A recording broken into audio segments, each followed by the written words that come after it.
Let me start with something simple. You come home after a long day. Your dog runs to you, tail wagging, jumping up, maybe even spinning in circles. You smile. You think, my dog loves me so much. And yes, that is true. But that is not the full story. Because buried inside that excited greeting is a message most owners never decode. Your dog is not just happy to see you.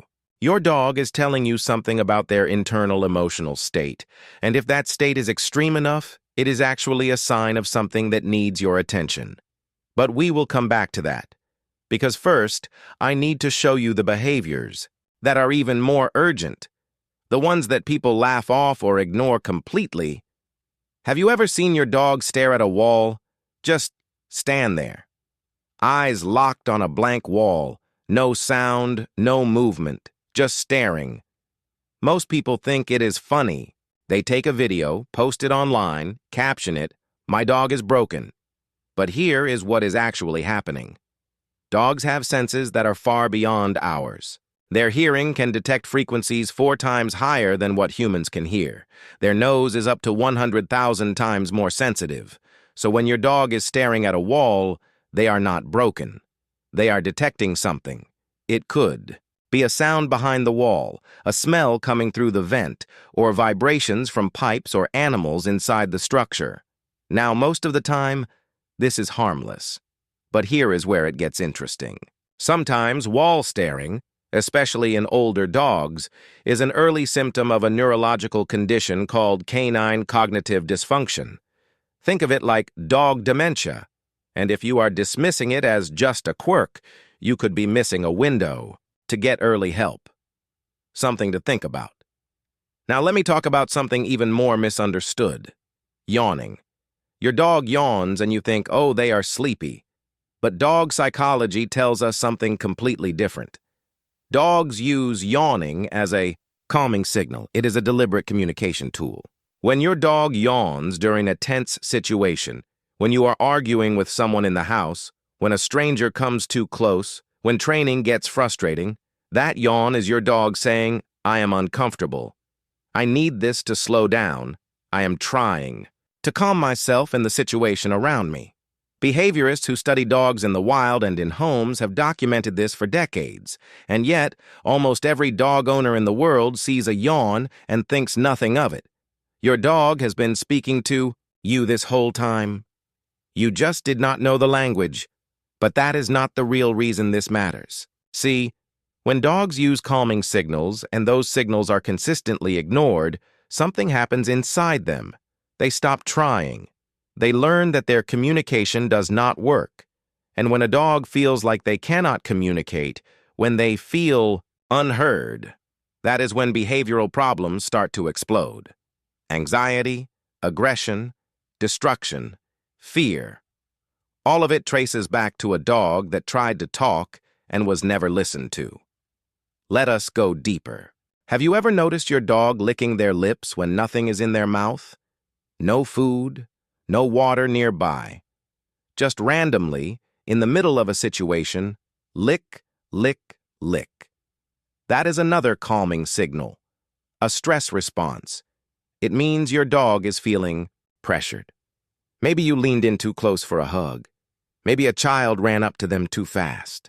Maybe the vet visit is making them nervous. The lip lick is your dog's way of pumping the brakes. It is their version of holding up a hand and saying, wait, I need a second. And here is the dangerous part. If you push past that signal, if you keep hugging, keep approaching, keep adding pressure after the lip lick, the next signal your dog sends might not be as gentle. This is exactly how dog bites happen. Not because the dog is evil, not because they snapped without warning, but because they warned you multiple times in a language you did not understand, and eventually they had no other option. This is something dog trainers and animal behaviorists wish more people knew. Dogs almost never bite without warning. The warnings are just too subtle for most untrained eyes. And that is not your fault. Nobody taught you this, but now you know. Let me tell you about a real scenario. A family brings home a new baby. The dog, who has always been gentle and sweet, starts behaving strangely. They pace the floor. They cannot settle. They follow the parents around the house constantly. The family is overwhelmed with the new baby, and they do not have much time for the dog. They think, it is fine. The dog will adjust. But the dog is showing every single sign of acute stress. The pacing is a displacement behavior. It is what dogs do when they have too much emotional energy and nowhere to put it. The constant following, called Velcro behavior, is a sign of deep anxiety and insecurity. The dog is not being needy for no reason. The dog is saying, my whole world has changed, and I do not understand what my role is anymore. I need guidance. I need reassurance. I need to know I still belong here. And what most families do in that moment, without meaning any harm, is exactly the wrong thing. They wait it out. They assume the dog will figure it out. But dogs do not self-regulate emotional crises the way we hope. Without intervention, that stress builds. And it builds. And it looks for a release. Now here is something that will genuinely surprise you. Your dog's tail is not just a happiness meter. The direction of the wag actually carries meaning, and this was discovered through scientific research. When a dog wags their tail more to the right side of their body, it signals positive emotions, approach, openness. When the wag is biased to the left side, it signals withdrawal, negative emotional states, stress. You probably never noticed which side your dog wags to. Almost nobody does. But other dogs notice. They read it instantly. Dogs are incredible emotional readers of each other, and they are trying to read you too. The problem is that humans are not very good at reading them back. There is also the matter of the tail position itself. A high, stiff tail that vibrates rapidly is not the same as a loose, sweeping tail wag. The high, stiff tail is a signal of arousal and alertness. It can appear in dogs that are confident and assertive, but it can also appear in dogs that are on the edge of aggression. A tail tucked tight between the legs is fear. A tail held horizontally, moving in a slow sweep, that is a neutral, uncertain dog. These are not small details. These are the difference between a dog that is about to play and a dog that is about to react badly. And most people cannot tell the difference because they have been told that tail wagging simply means happy. Let us talk about something that almost nobody connects correctly. Eating grass. You have seen it. You have probably Googled it. The internet will tell you dogs eat grass when they have an upset stomach and they are trying to make themselves vomit. And sometimes that is true. But what that explanation leaves out is the psychological dimension. Stress eating exists in dogs. Boredom eating exists in dogs. When a dog lacks mental stimulation, when their environment is too empty, when they have excess energy with nowhere to go, they eat grass because it is something to do. It gives them sensory input. It is an outlet. So if your dog is regularly grazing in the yard like a small furry goat, before you think about their stomach, think about their mind. Are they getting enough mental enrichment? Enough stimulation? Enough challenge? And this is where things get dangerous, because a mentally understimulated dog does not just eat grass. They dig. They chew furniture. They bark incessantly at nothing. They redirect their frustrated energy into destruction.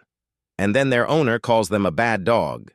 But the dog is not bad. The dog is bored and desperate and crying out in the only ways they know how. Here is a behavior that breaks my heart every time I see it misunderstood.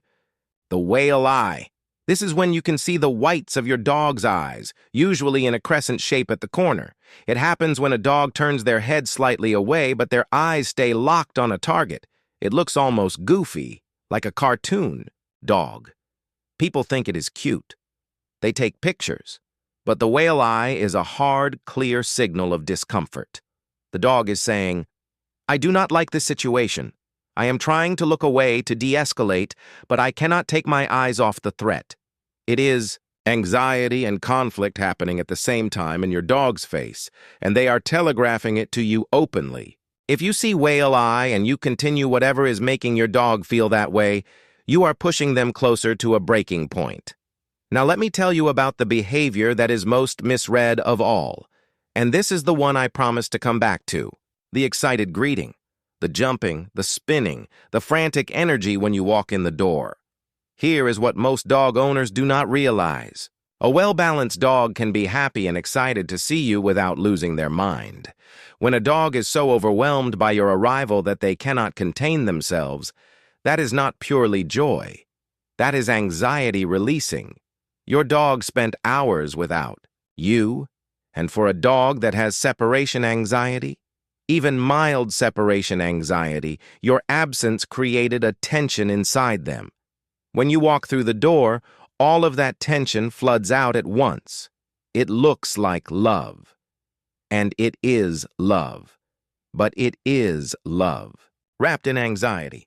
And when you respond to it by getting equally excited, by matching that high energy, you are actually reinforcing the anxiety cycle, not the love. What most dog trainers will tell you, and what most owners find hard to accept, is that the kindest thing you can do in that moment is to stay calm, walk in, do not make a big fuss, let your dog settle, and then, once they are calm, give them quiet, warm affection. You are not punishing them. You are teaching them that your arrivals are not a crisis, that everything is okay, that they do not need to be rescued from your absence because your absence was never something to fear. Think about how profound that is. You have the power to reshape your dog's emotional world just by how you walk in the door. Let me bring all of this together because it points to something bigger, something that once you see it, you cannot unsee it. Every single behavior I have described, the wall staring, the yawning, the lip licking, the pacing, the grass eating, the whale eye, the frantic greetings, they all come from the same root. They are communication. Your dog is not doing these things randomly. They are not glitching or being weird or acting out. They are talking to you, constantly, fluently, in a language that is precise and consistent and real. The secret that dog psychology reveals, the truth that most owners